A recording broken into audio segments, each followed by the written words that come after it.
जोजो टीवी। पतलू एक अनपढ़ गंवार था। उसको पढ़ना लिखना कुछ भी नहीं आता था। उसको जो कुछ भी आता था तो गांव में घूमना और दोस्तों के साथ गप्पे मारना। उसके पापा तभी उसको शादी करने के लिए सोचते हैं। उसी गांव में से एक सुंदर की लड़की को देखकर उसकी शादी कर देते हैं। तभी उसकी बीवी ऐसी बोलती है, कितने दिन ऐसे बिना काम के घूमोगे? जाओ, जाकर कुछ काम ढूंढो, तभी तुमको इस घर में तुम्हारे माँ बाप के सामने कुछ इज्जत रहेगी। ठीक है प्यारी, मैं अभी शहर जाकर कुछ ना कुछ काम ढूंढूंगा। ऐसा बोलकर पतलू शहर चला गया। वहां पर थोड़े दिन के लिए कुछ काम किया, लेकिन पतलू को वहां पर अच्छा नहीं लगा। वह वापस गांव आने के लिए सोचता है। आते वक्त पतलू जंगल के रास्ते से आता है। थोड़े दूर आते ही उसको एक जानवर की रोने की आवाज सुनाई देती है। नजदीक जाकर देखा तो वहां पर एक ऊंट पड़ी हुई थी और वह रो रही थी। ऊंट को किसी ने तीर से मारकर घायल कर दिया था। अरे ओ ऊंटनी, किसने किया ये सब? कल एक शिकारी ने मुझे तीर से मारकर घायल कर दिया, लेकिन मैं उससे बचकर दौड़कर यहाँ आ गई। अब मैं नहीं भाग सकती क्योंकि मैं गर्भवती हूँ। अरे ओ ऊंटनी, तुम घबराओ मत, तुम मेरे साथ आ जाओ, मैं तुम्हारा देखभाल करूंगा। जब तुम्हारी तबीयत ठीक हो जाए तभी तुम चले जाना। ऐसा बोलकर पतलू एक बड़े से ठेला को लाकर उसमें ऊंटनी को लेट देता है। अपना गांव लेके आता है। बहुत दिनों तक पतलू उस ऊंटनी की देखभाल करता रहा। फिर उस ऊंटनी ने 2 छोटे छोटे ऊंट के बच्चे को जन्म भी देती है। पतलू उनको देखकर बहुत खुश हो जाता है। तभी ऊंट ने ऐसा बोली, पतलू, तुमने मुझ पर बहुत बड़ा एहसान किया है। मैं भी तुमको कुछ करना चाहता हूँ। मेरे दूध गांव में, शहर में बहुत ही मशहूर हैं। मेरे दूध बेचने से ज्यादा पैसा भी मिलता है। क्यों न तुम मेरे दूध निकालकर कुछ पैसे कमाओ? पतलू और उसके बीवी को आइडिया बहुत अच्छी लगती है। अगले ही दिन से पति पत्नी दोनों मिलकर ऊंट का दूध निकालकर गांव में बेचने लगते हैं। देखते ही देखते उसकी व्यापार बढ़ जाती है। शहर से भी उसको ऑर्डर आने लगते हैं। तभी उसकी बीवी और एक सलाह देती है, अजी सुनते हो, तुम शहर जाकर कुछ और ऊंट खरीद के लेके आओ। हम एक ऊंट की दूध का फार्म खोलेंगे। पतलू ठीक ऐसा ही करता है। शहर जाकर कुछ ऊंट खरीद कर लेके आता है और उसकी पत्नी एक बहुत अच्छी फार्म भी बना देती है। थोड़े ही दिन में पतलू का ऊंट का दूध गांव-गांव में, शहर में बहुत ही मशहूर हो जाता है। ये सब देखकर पतलू ऊंट को धन्यवाद बोलता है। ऐसा एक ही साल में पतलू बिना काम वाले से एक बड़ा व्यापारी बन जाता है। सीख, मेहनत और लगन से कुछ भी हासिल कर सकते हैं। गर्भवती शेरनी। श्रीशैलम के घने जंगलों में एक शेर और एक शेरनी रहते थे। वह दोनों बहुत ही खुशी खुशी से रहते थे। उस जंगल में शेर और शेरनी के अच्छे दोस्त भी थे, जैसे कि बंदर, खरगोश, हाथी, गाय और बहुत सारे बकरियां भी। एक दिन जंगल में घूमते घूमते शेरनी बेहोश होकर नीचे गिर गई।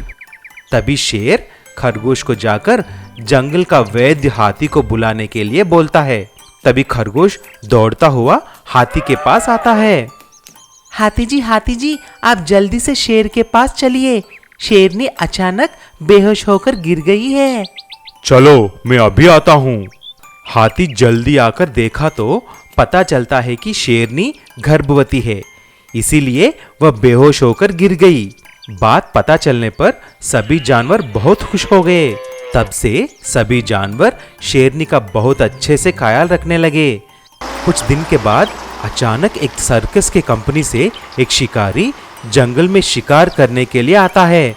वहां पर जाल बिछाकर कोई भी जानवर उस तरफ आने का इंतजार करता है। तभी शेरनी घूमते घूमते उस जाल में पड़ जाता है। अरे मुझे बचाओ, कोई मुझे बचाओ, मैं शिकारी के जाल में फंस गई हूँ। शेरनी की आवाज सुनकर बंदर वहां पर आ जाता है और देखता है कि शेरनी जाल में फंसकर दर्द से तड़प रही है। वह तुरंत शेर के पास जाकर सारी बात बताता है। लेकिन जब तक शेर वहां पर आता है, शिकारी शेरनी को लेकर वहां से चला जाता है। शेर बहुत उदास होकर रोने लगता है। तभी बंदर शेर को तसल्ली देती है। शेर भाई, तुम घबराओ मत, मैंने उस सर्कस की कंपनी का तस्वीर देख लिया है। मैं उसे गांव में जाते हुए देखा है। उसे मैं देखते ही पहचान लूंगा। तुम इधर ही रुको, मैं गांव में जाकर पूरी बात बता करके आता हूँ। ऐसा बोलकर बंदर गांव की तरफ निकलता है। रास्ते में बंदर को एक लकड़हारा दिखता है। बंदर ने सारी बात बोलने पर वह लकड़हारा सर्कस का पता बोलता है। तुरंत बंदर वहां जाकर देखता है तो शेरनी को एक पिंजरे में बंद करके रखते हैं। सर्कस की ट्रेनिंग के लिए उस शेरनी को बहुत मारने लगे। शेरनी बहुत उदास रोते हुए दिखाई दी। बंदर धीरे धीरे शेरनी के पास गया और उसे तसल्ली दी कि बहुत जल्दी ही उसे लेने सभी जानवर आएंगे। बंदर फिर से जंगल आकर सारी बात शेर को बताया।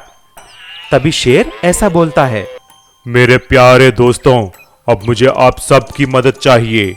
मेरा शेरनी बहुत मुश्किल में है, इसीलिए मैं चाहता हूं कि आप सब मेरे साथ चलकर शेरनी को वापस लेने के लिए मदद करें।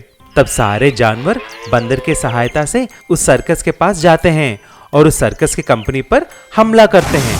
इतने सारे जंगल के जानवर को देखकर सारे सर्कस वाले भाग जाते हैं। तभी शेरनी के साथ साथ बाकी के जानवरों का भी रिहा कर देते हैं। देखते ही देखते शेर और शेरनी सारे दोस्तों की सहायता से फिर से जंगल आ पहुंचते हैं और कुछ ही दिन में शेरनी एक सुंदर सी शेर को जन्म देती है। छोटा चूजा। एक दिन मुर्गी अपने 3 छोटे छोटे चूजे लेकर दाना चुग रही थी। तभी उसने देखा एक चूजा बड़े से गड्ढे में जा गिरा। अरे ये क्या हुआ? मेरा बच्चा, ये तो अभी बहुत छोटा है, अब इसे बाहर कैसे निकालूं? मुर्गी जोर जोर से चिल्लाने लगी। तभी उसका मालिक वहां आ गया। अरे क्यों चिल्ला रही हो? क्या बात है? फिर उसने देखा कि छोटा सा चूजा गड्ढे में गिरा पड़ा है। उसने बड़े प्यार से उसे बाहर निकाला और उस गड्ढे को हमेशा के लिए बंद कर दिया। मुर्गी अपने मालिक को बहुत पसंद करती थी, क्योंकि वह हमेशा उसका अच्छे से ख्याल रखता था, कभी कोई कमी रहने नहीं देता था। एक दिन मुर्गी के मालिक ने मुर्गी से कहा, मुझे पैसों की बहुत ज़रूरत है, क्या मैं तुम्हारे चूजे बेच सकता हूँ? तुम्हें बुरा तो नहीं लगेगा ना? मुझे पैसों की बहुत ज़्यादा ज़रूरत है मुर्गी। हाँ, बेच दीजिए मालिक। मुर्गी ने भारी मन से हाँ कर दी और मालिक ने चूजे बेच दिए। चूजे बेचकर उसे बहुत अच्छे दाम मिले। अरे वाह, चूजे बेचकर इतना अच्छा पैसा मिला, अगली बार भी ऐसा ही करूंगा। अगली बार जब मुर्गी को बच्चे हुए तब फिर से मालिक ने कहा, मुझे पैसों की बहुत जरूरत है, क्या मैं तुम्हारे चूजे बेच दूं? मुर्गी समझ चुकी थी कि अब मालिक लालची होता जा रहा है। उसने मालिक से कहा, आप इतनी जल्दी क्यों कर रहे हैं? कुछ दिन में मेरे बच्चे बड़े हो जाएंगे और फिर उनके भी बच्चे होंगे।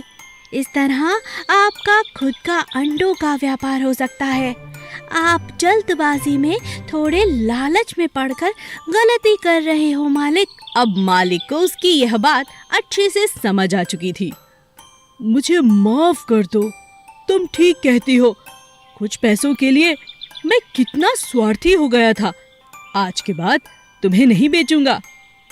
इस तरह मुर्गी ने अपनी और अपने बच्चों की जान बचा ली। बरसातों के दिन थे, कबूतर के बच्चे होने वाले थे। कबूतर ने अपने पेड़ पर ध्यान दिया। उसे लगा कि उसका पेड़ इन बरसातों में टूट जाएगा। उसे घर बदल लेना चाहिए, इससे पहले कि उसके अंडे बाहर आ जाएं। कबूतर अपनी कबूतरी से कहता है, देखो, मैं सोच रहा हूँ हमें पेड़ बदल लेना चाहिए। चलो एक नए पेड़ की तलाश करें। इन बरसातों में जरूर हमारा ये पुराना घर टूट सकता है। आप ठीक कहते हैं, चलिए। दोनों कबूतर और कबूतरी नए पेड़ की तलाश में निकल जाते हैं। उन्हें एक बहुत ही खूबसूरत सुनहरे रंग का पेड़ नजर आता है। कबूतरी कबूतर से कहती है, इस पेड़ को देखकर तो मैं आकर्षित हो गई हूँ। क्यों ना हम यहीं पर अपना घर बना लें? मगर मुझे तो ये कोई जादुई पेड़ मालूम होता है। इस तरह के सुनहरे पत्ते मैंने आज तक नहीं देखे। क्या कहा? जादुई पेड़? क्या सच में जादुई पेड़ भी होते हैं? हाँ हाँ, होते हैं। अरे नहीं होते, चलो ना यहीं घर बना लेते हैं। कबूतरी के बहुत जिद करने पर दोनों वहीं पर घर बना लेते हैं। कुछ दिनों के बाद उनके अंडे हो जाते हैं, लेकिन अंडे जहाँ होते हैं वहीं चिपक जाते हैं, वहाँ से हिलने का नाम ही नहीं लेते। इस बात का शक अब कबूतरी को होने लगता है कि सच में वो पेड़ जादुई है। वो कबूतर से कहती है, कितने हफ्ते हो गए हमारे अंडों को निकले, मगर हमारे अंडे जरा से हिलते भी नहीं। मुझे तो शक है तुम्हारी बात सच है, ये पेड़ जादुई है।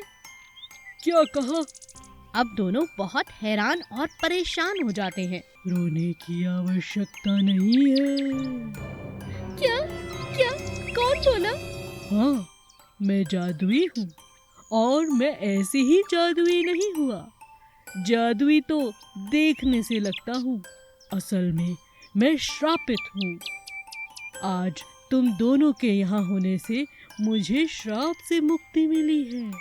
तुम्हारे अंडे मुझसे चिपक नहीं गए हैं, ये तो मुझे मेरे इस श्राप से मुक्त कराने में मदद कर रहे हैं। कल सुबह मैं अपनी पुरानी अवस्था में आ जाऊंगा और तुम्हारे अंडों से चूजे निकल आएंगे।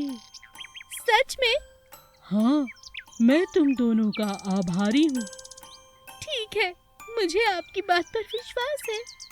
कबूतर और कबूतरी पूरी रात सोते नहीं, अगली सुबह का इंतजार करते हैं। और सुबह होते ही पहली किरण पड़ते ही चूजे बाहर आ जाते हैं और पेड़ एकदम हरा भरा हो जाता है।